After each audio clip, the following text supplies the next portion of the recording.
Why punk rock has the lowest lifespan, part one. So anyway, this goes off of like personal research and experience because I think both are invaluable. One can't really generally exist without the other. Just how it goes, or at least people don't want to hear about it. But disclaimer first saying, I grew up in the punk rock community, and punk rockers were the most real, just do-it-yourself people, as you hear, that I've ever been around. And with that realness and rawness, also, you know, came a lot of depravity. A lot of them I knew came from depravity. I also knew a lot of them that were middle class, upper class, rich boys. Either way, getting to the point. So why do I think or know that punk rockers have the lowest lifespan? Well, the music, listening to it, it speaks of depravity. It functions on nihilism. I mean, read the lyrics, and if sometimes if you don't even understand the lyrics, just you can feel the energy of the music. I think punk rock is the closest thing to blues, and what I mean by that is, you look at the old blues, like the solo guitar players back in the day, they were out of tune, they were off beat, but it just was improvisation, and it was all feeling. And to me, I think punk rock comes the closest to that. It's not rehearsed, and the bands that are rehearsed, won't say any names. People usually say, "Oh, they're posers" or whatever. I don't know if I agree with that or not, but there is a lack of authenticity with over rehearsed people, right? And again, I'm gonna get to the point. I'm just getting that out of the way. But going back, most of the punk rock, it's nihilistic. It's not saying that the commentary on it, meaning the lyrics, reflection of the times they were in, but when you are like reflecting, when you're referring back, say I'm born in 1990 and I'm listening to 80s punk rock about Ronald Reagan era, and coming to a teen in the early 2000s, though it is partially relevant, it is still, it's not my time, not my struggle, though it did have a continual effect. But that energy, that anger, that indignation, as you call it, is brought forth in there. And there's nothing wrong with being politically enlightened. But also, the saying is like, create a problem that's not quite yours, or carrying a ball and chain you weren't meant to carry. And so all these people that I knew that were punk rockers, they are real people. They were pretty down to earth people. And in that culture, with the nihilism, there's no point of reference to scale your life on. A lot of them, before even 40, drank themselves to death. A lot of overdoses. A lot of people went to prison. And then that goes with the rebellious spirit part of it with that. And then, of course, internal struggles. And punk rock is not to blame for that. But at the same time, the music, and this goes for everything, not just punk rock, that you listen to, whether you know it or not, in your beta and delta brainwaves, it's like a sponge. It's going to your brain. The emotions, even if you can't understand it, it's becoming a part of you, and therefore, it's affecting your perception, emotional outlook, however you want to put that. And in my travels, I've traveled so many states and cities, and I always get with my punk rock kinfolk, they all kind of had the same nihilistic outlook. And I would explore it, kind of want to know, like, where do you get this thing? And it's kind of like someone just watching the same news network, and it that affects their perception. And there's a great spiritual thing with music, and it's any musician or artist in general's responsibility, I hope, to just translate that they understand. That they have the effect, the influence. It's a great power to have, but also, as I say, a great responsibility. And just look at the legacy of, let's just talk about the bands. Like, so many of them destroyed themselves before their time. Again, I've been in there. I've almost destroyed myself 100 times, just not having, I guess, like outcome, a future goal, or something, because everything looks bleak. I'm told everything's bleak. Everyone's singing, reinforcing that fact. And though things can feel that way or even be that way sometimes, it's like you don't want to, sorry, you don't want to reinforce that negative emotion and behavior. Be careful. I'm not telling you stop listening to these kinds of music and stuff, but have something to scale it against, whatever that may be, because this does affect you.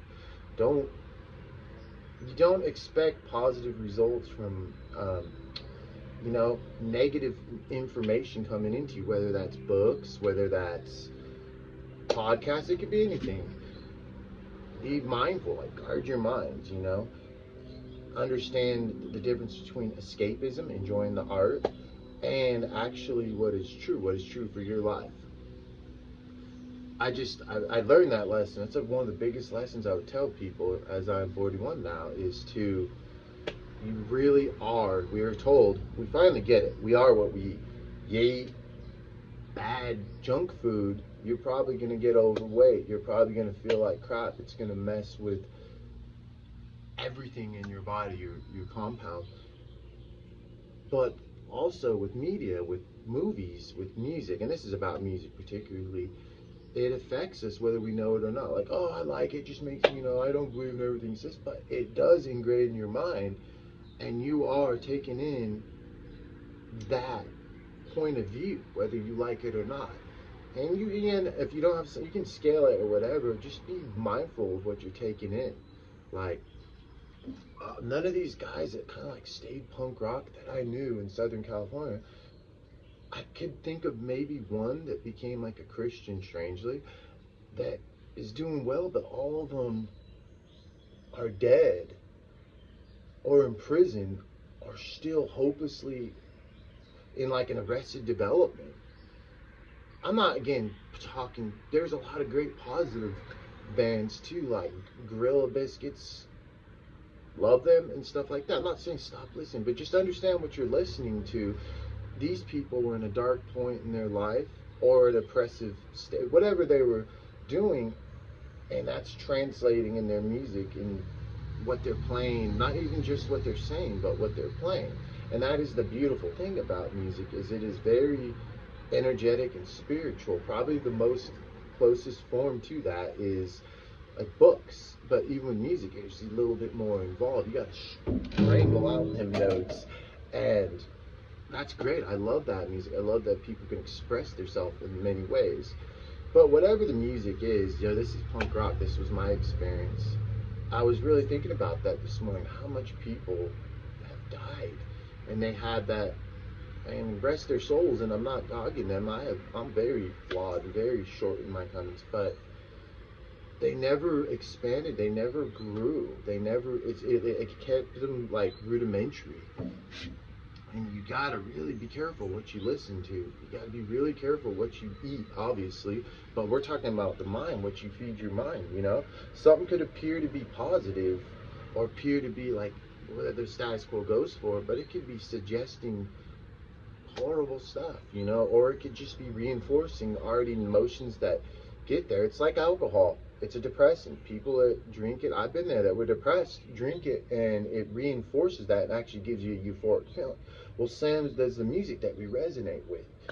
We may be in a bad place, and then we listen, we resonate with someone that's identifying with us, like they get it too, and that's all good and well to those people out there, but is that giving you a place to, again, reinforce those emotions, or is it helping you grow? And if you don't have anything to scale that with, like understanding, like, oh, these people were in a dark place, dark time, or whatever, then you're just kind of wasting your energy. And again, I'm not telling you stop going to shows, stop listening to stuff. Do as you will. Just have something to scale it with. The everywhere, like, look at statistically these bands. A lot of these bands dead. Great bands, very authentic people, but so many members are dead. They stayed in that anger, they stayed in that trauma, whatever it was, and then they sang about it and passed it on, almost like a generational curse.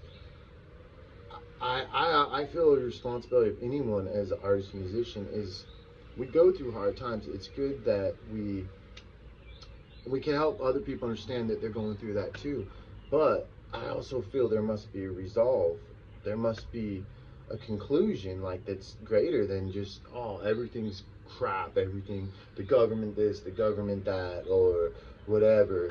That's how does, in a weird sense, how does that benefit you and I, knowing that? We may know it to be true or feel it, but we should be more resonating and ingesting stuff that's like,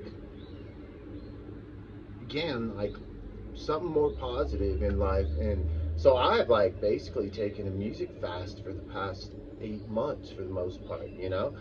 And yeah, I listen to stuff here and here, but it's very, very rare. I'm very careful with my time and understanding that it is escapism, and there's nothing wrong with that. We all need a little R&R, but if you're going to be R&R and or indulge in that time, be very careful. You know, no one's talking. Not much people talk about how it affects you. If you're depressed, you get euphoric listening to depressing music because, again, it reinforces that. Understand what it's reinforcing. And I know this started, you know, as like punk rock, but it really does when that nihilistic view in life is not going to serve you well.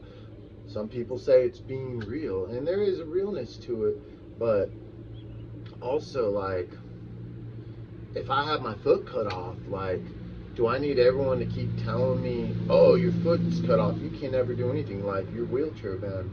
Or do I need the guy to say, hey, man, you know what? It sucks. You may never be the same again, but there's ways you can adapt, instruments that you can use to help you still move along. You know, I would go for the latter. Just keep in mind what you're watching, what you're doing, everything you're doing. It's either having a positive impact on your life or it's having a negative impact on your life. And the way that I do that in life, y'all, is again having scales to compare it to what your, I guess, where your character derives from, what your spiritual beliefs, if any, what you consider good, whatever. Separate the art from the artist is all I'm saying, y'all. Peace.